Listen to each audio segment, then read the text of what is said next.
ازيك يا جدعان عاملين ايه؟ معاكم احمد بيه. للاسف الشديد بني ادم بعد النجاح الساحق لفيديو شباب البيك مي بصراحه ما نجحش. كتير منكم قال لي اعمل جزء تاني من الفيديو ده، محدش قال لي، ولكن اللي كانوا بيظهروا لي اتغيروا وظهر لي غيرهم، فحاسس ان انا مش عايز اشوف الحاجات دي لوحدي او مش عايز اتعذب لوحدي، فاحنا موجودين مع بعض دلوقتي عشان ايوه مبدئيا كده لو انت صايم بقول لي في الكومنتات وصلت لحد الدقيقه كام وما قدرتش تكمل. يعني ممكن قبل ما نبدا بس ندوس لايك، يعني عادي، موضوع اختياري. بسم الله الرحمن الرحيم. هو انا ما بعرفش اتكلم كلام حلو واقول لك كلام حلو واعبر عن اللي جوايا والكلام ده، بس بعرف احضن وابوس. ده مبدئيا ده انا لسه بقول بسم الله الرحمن الرحيم. مش عارف انا اتوترت فجاه. طب ممكن اكمل بقى فيديو تقريبا عنده حاجه ممكن تانية يقولها او حاجه؟ يعني دي اللغه اللي بعرف اتكلم بيها واعبر بيها عن اللي جوايا، لكن كلام حلو ده لا ما بعرفش. يا جماعه انتوا عارفين انا متخيل ايه؟ انا مش متخيل اي حاجه في الدنيا غير ان الواد ده تصور الفيديو ده وقال الكلام ده، بعدها شاف الفيديو قال لك لا مش عاجبني، حاسس ان انا ممكن اقولها احسن، فقالها تاني، وممكن يكون عاد الفيديو تالت، وبعدها شاف الفيديو في الاخر كده ده تمام هينزل، وكتب عليه بي او في بدون اي مبرر بدون اي سبب. معرفش ليه يا جدعان الشباب دي كلها بتكتب بي او في. ايه البي او في في الموضوع؟ ماشي هنعدي دي. هو الواد ده عارف ازاي يدوس ابلود؟ الواد ده يا دين اهلي انت موهوب. عارفين بقى ايه الافشخ في الموضوع؟ الكومنتات تلاقي واحد اسمه الاجنبي، واحد الاجنبي يعني احسن حاجه بعرف اعملها. قفشتني انت، قفشتني. بص بقى مهند عبد الله ده اللي عامل منشن لعبد الله، تقريبا عامل منشن لابوه، بيقول له ايه؟ يمثلني. فقاعد مش عارف اقرا اسمه، بيقول لك يمثلني بشده. تعال نشوف مين اللي بيمثله بشده. طيب هو ده اكتر واحد يا جدعان يمثله بشده، اكيد دي حياته كل يوم. ده مستر ستيل يور جيرل فريند. وعامه هو هيبقوا كتير قوي يا جدعان النهارده، مساتر كتير قوي ستيل يور جيرل فريند. فلو انت بتتفرج مع صاحبتك على الفيديو دلوقتي او مع خطيبتك، حاول على قد ما تقدر تغض بصرها مثلا، او ما اعرفش او تفركش معاها احتياطي، عشان اكيد رايها فيك بعد الفيديو ده مش هيسرك. يعني انا ولا مرتاح معاكي ولا مرتاح من غيرك، طب اعمل ايه؟ اولع في نفسي واموت كافر؟ ما انا مش هرتاح برضو في الاخره كده.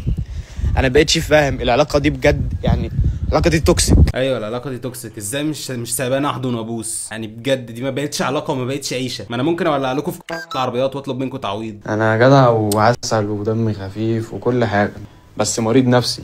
يعني مشكلتي الوحيده ان انا دماغي تعبانه. طب كويس ماشي خلاص، نخش على بعده. بس خلاص انا مش قادر اضيف تاني على اللي هو قاله. تمام يعني ممكن نخش في اللي بعده عادي. يا برو خلينا احافظ لك على شويه وقت من اللي انت هتضيعه. بليز يا مان، حافظ لي على الوقت اللي انا ممكن اضيعه. هي مش بتفكس للشاب اللي معجبه بيه، مش بتتفق معاه على نزله وبعدين تلغيها، ما بتبقاش مشغوله طول الوقت معاه، مش بتلعب عليه العاب نفسيه ولا بتقعد تجذب وتشد وتبعده عنها وتعمل الكلام ده. احب اصدمك واقول لك ان في الواقع هي اللي بتخش تكلمه في الاول اصلا. ايه ازاي يا ابني؟ دي قالت لي ان هي بتكلمه بعدي. فبدل ما انت عمال تضيع وقت وتدخل تكلمها وما تردش عليك وتسيبها في السين، في واحد تاني هي هتلاقيها اصلا اللي بتدخل تكلمه. والنبي ما تقولش ان هو انت. انا شاكك فيك يا اسطى، انا شاكك فيك. انت اكيد يا اسطى مفيش غيرك، انت اوسم واحد في العالم دلوقتي. يعني مش بعيد لو انا مصاحب انت تكون مصاحبها اصلا. بدل ما انت بتبعت 10 مسجات علشان ترد عليك، في واحد تاني بيبعت لها مسج واحده بس وبتقعد تبعت له رسايل كتير. اوف عامة الواد التاني ده فشخني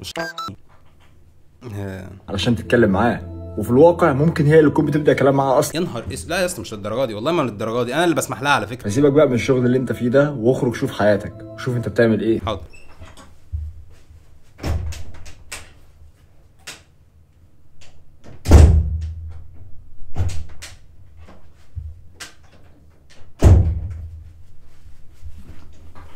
يا جدعان انا طلعت اكتشفت ان انا ما عنديش حياه. انا نقلت مكان معزول عشان اعرف اصور لكم فيديوهات، فدلوقتي انا مش عارف اروح، مش عارف اشوف الدنيا. انا مضطر افضل قاعد معاكم عادي، اعمل اللي انا بعمله عشان اعيش. البنت اللي انت معجب بيها بدات تبعد عنك؟ شكلها كده. ده بالظبط السبب، وهتعمل ايه؟ قول لي يا برو، حاول تنقذني بسرعه يا برو قبل ما تسيبني. السبب الاول اما انها لقت حد تاني احسن منك. يا ابني بطل بقى تشككني في قدراتي، بطل تزرع لي انسكيورتيز. هو ليه دايما في احسن مني؟ ليه انا مش احسن حاجه؟ يكون احسن منك بس على الاقل هي معجبه بيه. على الاقل هي معجبه بيه، يعني دي اقل حاجه. اصلا انت بتقول ايه؟ او السبب التاني انك عملت حاجه ضايقتها وبالتالي هي اتقفلت منك، وده بالظبط اللي انت هتعمله في الحاله دي. اروح مثلا اشوفها اتضايقت ليه. اوعى تجري وراها. طيب مش حاضر، لا مش مهم اعرف. خلاص انا ضايقتها، تولع بجاز وسخ، هي اللي اتضايقت مش انا تمام، انا زي الفل، انا اغلط عادي براحتي، محدش يجي جنبي. اولا لان هي لو ناضجه بما فيه الكفايه كانت جت قالت لك السبب. لو ناضجه بما فيه الكفايه ما كانتش زعلت منك حتى لو انت دوست على وشها، لان ده الصح. ولكن هي تشايلدش او طفوليه. صح هي تشايلدش او طفوليه، عشان كده لما تحس ان هي اتضايقت منك تروح تقف في كورنر وتعيط، ودي اكيد مش حاجه تشايلدش خالص. قادره تيجي تقول لك السبب ان هي بعدت، والسبب التاني هو مش ده كان السبب التاني ولا انا في فيديو تالت ولا ايه؟ لما تجري ورا واحدة ده بيقلل من شكلك قدامها وبيقلل من جاذبيتك. اكيد طبعا، الا لو انا مثلا هنتش شنطتها او حاجه على شارع فيصل. الاحتياج هو اكبر حاجة بتقفل البنت من الشاب. طب وانا لو مش محتاج انا اكلمها ليه؟ انا لو مش محتاج طب كمل يا اسطى كمل، انا مش قادر ارد. تبعد عنها وتسحب نفسك بنفس القدر اللي هي بتسحب نفسها بيه، وايا كان بقى بعد كده اللي هيحصل، اما انها ترجع او اما انها راحت خلاص. اكيد راحت لصاحب نصيبها، ده صاحب نصيبها يا جدعان، ده صاحب نصيب اي واحده هتسيبك عامه، هي هتسيبك عشان الراجل ده. عبد الله التركي ده ولا ايه؟ بص يا حبيبي، ايوه البنات ما بتحبش الواد التقيل، الواد التقيل ده بتعزمه على فرحها، البنات بتحب تتشال من على الارض.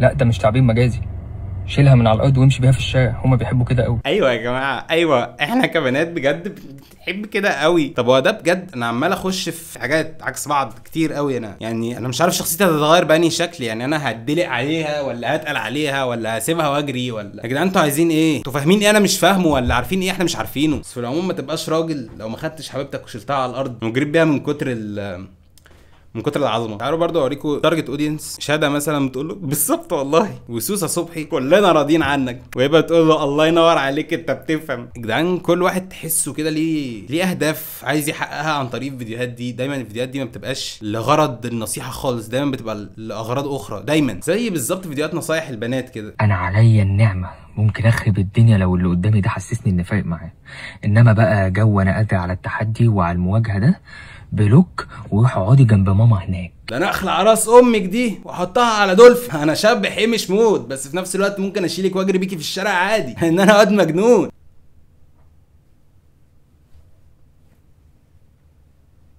بشوف بنات بتلبس بناطيل سيبك من انها ضيقه، انا ببص عليهم كده ومش موضوع بتفرج عليها وعلى جسمها والله. اكيد طبعا اكيد طبعا انت بتتفرج على بناطيل البنات الضيقه عشان ايه؟ بس ببص عليها كده وببقى عايز اسالها سؤال واحد بس.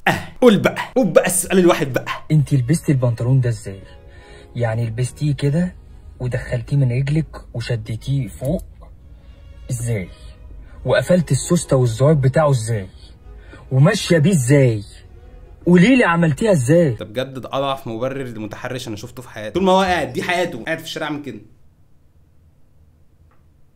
اي سؤال انت بتبص عليه حيوان؟ اصل انا مستغرب والله. هو انت يعني انا مش ببص عشان اي حاجه يعني، بس هو انت ازاي لبستي البنطلون ده؟ الحق بقى بص بقى، مش ده راجل بيك مي وده هنا. بص بقى البنات اللي هي ايه اللي في نفس الصف الناحيه الثانيه، احنا كبنات بنبقى عاوزين نسالها بنفس السؤال. والله مناظر مقززه.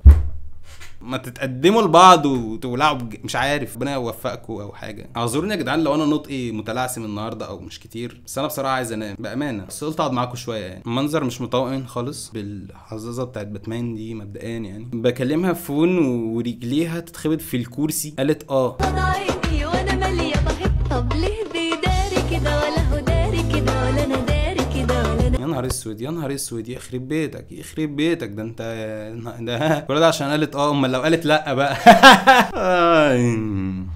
ممكن تحط اللي هي بدمتس ممكن بعد النكته، مش ممكن. طيب انا اسف يا جدعان. نفس الشاب بس بجاكيت كاتب ايه بقى؟ كاتب مش عاوز اصدمكوا بس دلوقتي الشباب اللي بتحب بجد والبنات اللي بتتسلى. الحساب انا حبيتك وجرحتيني، انا صنتك لكن خنتيني. هو تقريبا الشباب اللي بتحب بجد دي اللي هم الشباب اللي بتحب بعض يعني. صنتك لكن خنتيني.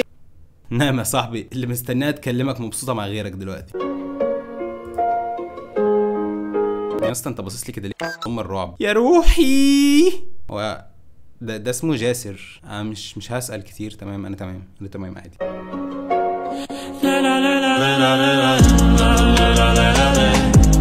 حاسه فجأة هيتحول للواد بتاع لا حبيب قلبي اقلب.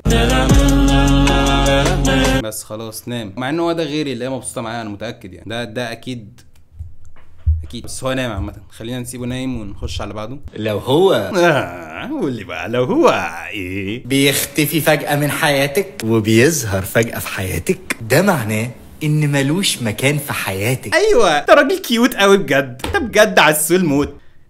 انت مالك بقى وانتوا مالكوا وانتوا ليه يا جدعان بقيتوا عارفين خلاص بقى؟ انتوا طالعين تقولوا بقى الخبايا للبنات كانكم بقى عارفين بقى كل حاجه بتدور وكل حاجه بتحصل، كانكم قاطعين على الوضع يعني. بس تمام، ده اكيد دي حاجه الناس بتمشي بيها، ده اكيد دستور ناس ما يعني. وانا بصراحه صباح الفحوله. صباح الفحوله. انا ما اعرفش هو هيقول ايه، بس كده يقول حاجه رجوليه فشخ. ما كنتش معترف بالسحر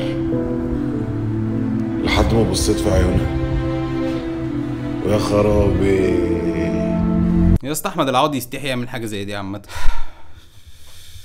ملحق بص لانا دي بتقول له يوتي.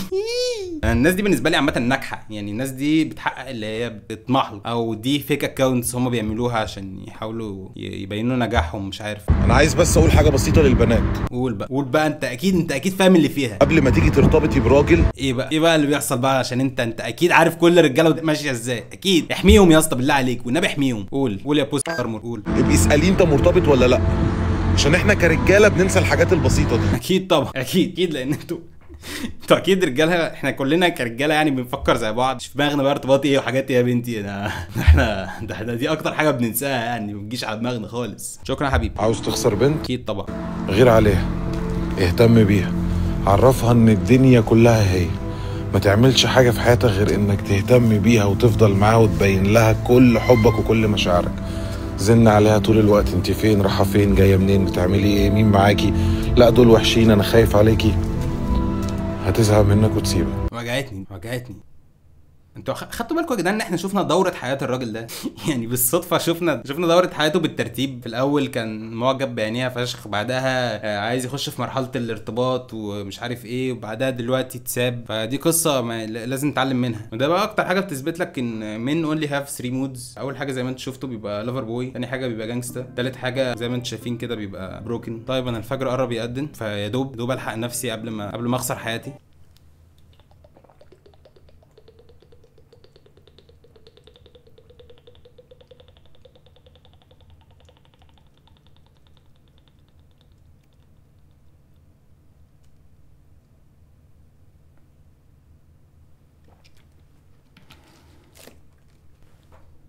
يعني انتوا لسه قاعدين؟ لا انا خلاص، انا تمام. انتوا لو تمام وصلتوا لحد الحته دي انت شجاع ومثابر يعني. فانزل تحت قول انا قوي وشجاع، وانزل عامه احتفل بنجاحك ان انت وصلت لحد الحته دي من غير ما تخسر اي حاجه في حياتك. ما اعرفش ليه يا جماعه النوعيه دي من المحتوى بقت بتطلع لي كتير قوي، فحاسس ان انا شكلي هقعد اعمل منها اجزاء كتير. وما اعرفش، حاسس انا بحب اشوف الحاجات دي بصراحه، بحب اشوف النوعيه دي من الشباب او النوعيه دي من البنات عامه، هم كل واحد عامل نفسه ان هو يعرف كل حاجه عن صنف التاني، وفي الاول في الاخر مين اللي بيتألم؟ انا بس. لو عجبك الفيديو ما تنساش تدوس لايك، تعمل سبسكرايب، تكتب كومنت، تفعل زر الجرس، اي حاجه يا جدعان، اي حاجه والله انا. وتعملوا لي فولو على انستجرام، تعملوا فولو على التيك توك عادي. خدوا بالكم من نفسكم، بحبكم، باي باي.